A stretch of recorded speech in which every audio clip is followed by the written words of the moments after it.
नमस्कार दोस्तों। आज की इस वीडियो में हम पढ़ेंगे फणीश्वर नाथ रेणु की आंचलिक कहानी पंचलाइट के पात्र गोधन का चरित्र चित्रण। दोस्तों वीडियो को अंत तक ज़रूर देखिएगा, आपके लिए बहुत ही महत्वपूर्ण होने वाली है वीडियो। चलिए शुरू करते हैं गोधन का चरित्र चित्रण। फणीश्वर नाथ रेणु जी की आंचलिक कहानी पंचलाइट में ग्रामवासियों की मनस्थिति की वास्तविक झलक दिखाई गई है। ग्रामवासियों की जो वास्तविक मनस्थिति होती है उसी की झलक आपको यहाँ पर दिखाई देती है। गोधन को पंचलाइट कहानी का नायक कहना उचित है। गोधन क्या है? कहानी का नायक, क्योंकि कहानी का जो संपूर्ण कथानक है वो गोधन के इर्द गिर्द घूमता है। वह कहानी का प्रमुख पात्र है। इसकी चारित्रिक विशेषताएं इस प्रकार है। पहली विशेषता है कि वह एक गुणवान व्यक्ति है। गोधन अनपढ़ है, परंतु उसमें गुणों का अभाव नहीं है। पूरी महतो टोली में वह अकेला ऐसा व्यक्ति था जो पेट्रोमैक्स जलाना जानता था।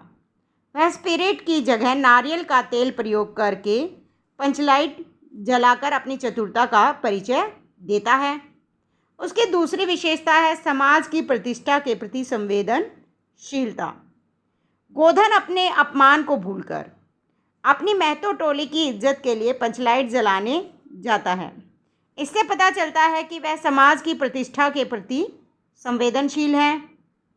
तीसरी विशेषता है गोधन की भोला भाला ग्रामीण युवक।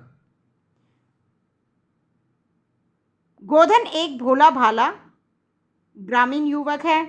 वह अल्लड़ है। मोहन की जगह गोधन लिख लेना, गलती से लिखा गया। दोस्तों वह अपनी अल्हड़ता के कारण पंचायत के विरोध के बाद भी सलीमा का गाना गाना नहीं छोड़ता, जिसके कारण गांव की पंचायत उसे सजा के रूप में 10 रुपये का जुर्माना भी लगाती है। उसका हुक्का पानी भी बंद कर देती है। ये उसकी अल्हड़ता का ही परिचय है कि वह गांव की पंचायत की भी कोई बात नहीं मानता। गोधन की अगली विशेषता है स्वाभिमानी। गोधन बड़ा स्वाभिमानी युवक है। पंचायत ने जब उसका हुक्का पानी बंद कर दिया था तब उसे अपना अपमान समझ लिया था। किसने? गोधन ने। जब पंचायत ने उसका हुक्का पानी बंद कर दिया तो गोधन ने समझ लिया था कि यह उसका अपमान है। जब पंचायत ने उसे पंचलाइट जलाने के लिए बुलाया तब स्वाभिमान के कारण उसने जाने से मना कर दिया और छड़ीदार से कहता है, पंचों की क्या प्रतीत है, कोई कल कब्जा बिगड़ गया तो मुझे दंड जुर्माना भरना पड़ेगा। इसका मतलब यह है कि पंचों का क्या है कि यदि मुझसे पंचलाइट का कोई कल पुर्जा बिगड़ गया, मशीन का कोई कब्जा बिगड़ गया, कोई मशीन का कल पुर्जा कोई हिस्सा बिगड़ गया तो मुझे दंड दे देगी, जुर्माना भरना पड़ेगा। जिस गुलरी काकी की शिकायत पर उसे सज़ा सुनाई गई थी उसी के मनाने पर वह पंचलाइट जलाने के लिए आता है। यह उसका स्वाभिमान ही था कि उसी काकी के मनाने पर वह पंचलाइट जलाने जाता है। अगली विशेषता है चतुर और होशियार है। गोधन जो है वो बहुत चतुर और होशियार है।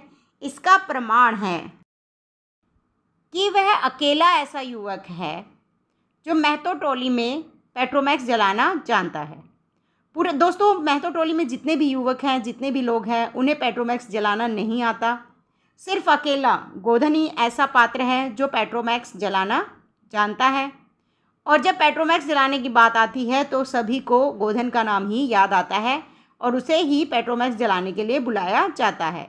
जब टोली में पंचलाइट जलाने की बात शुरू हुई तो वह मुंडरी को बता देता है कि वह पंचलाइट जलाना जानता है। मुंडरी यह बात पंचों तक पहुंचाती है। पंचायत उसकी तारीफ़ करती है। पूरी पंचायत उसकी तारीफ़ करती है जब मुंडरी यह बात पहुंचाती है। क्या कहती है?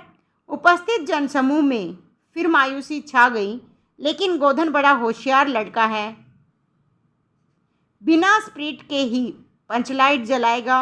लोगों के दिल का मैल दूर हो गया।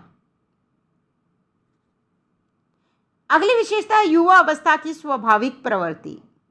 गोधन में युवा अवस्था की स्वाभाविक प्रवृत्तियाँ, जैसे कि युवा अवस्था में कौन कौन सी स्वाभाविक प्रवृत्तियाँ होती हैं? लापरवाही होती है, मनचला होना, ये जो है युवावस्था की स्वाभाविक विशेषताएं होती हैं और ये दोनों ही गोधन में मिलती है। वह अल्हड़ ग्रामीण युवक है। अगली महत्वपूर्ण विशेषता है निर्भीक स्वभाव वाला। जो गोधन है वो निर्भीक स्वभाव वाला है। गोधन निडर है। वह बड़ी निडरता के साथ मुंडरी के प्रति प्रेम व्यक्त करता है। मुंडरी के प्रति उसे प्रेम है और वह इस प्रेम को बिना किसी डर के व्यक्त कर देता है। इस प्रकार हम देखते हैं कि गोधन एक निडर, चतुर, होशियार, स्वाभिमानी व्यक्ति है। उसके लिए व्यक्तिगत मान प्रतिष्ठा से ज़्यादा देश, जाति और समाज की प्रतिष्ठा अधिक महत्वपूर्ण है। गोधन को अपने मान सम्मान की इतनी चिंता नहीं होती जितनी उसे अपनी जाति, अपने देश और समाज की प्रतिष्ठा की चिंता हो जाती है और इसीलिए मुंडरी काकी के मनाने पर वह पेट्रोमैक्स जलाने आ जाता है, क्योंकि इससे उसका जो महतो टोली है उसकी इज्जत बच जाती है। दोस्तों, वीडियो अच्छी लगी है तो लाइक शेयर ज़रूर कीजिएगा। यदि आप हमारे चैनल पर नए हैं तो चैनल को सब्सक्राइब कीजिए, साथ में बेल आइकन प्रेस कर लीजिए ताकि अगली वीडियो का नोटिफिकेशन आप तक पहुंच सके। धन्यवाद।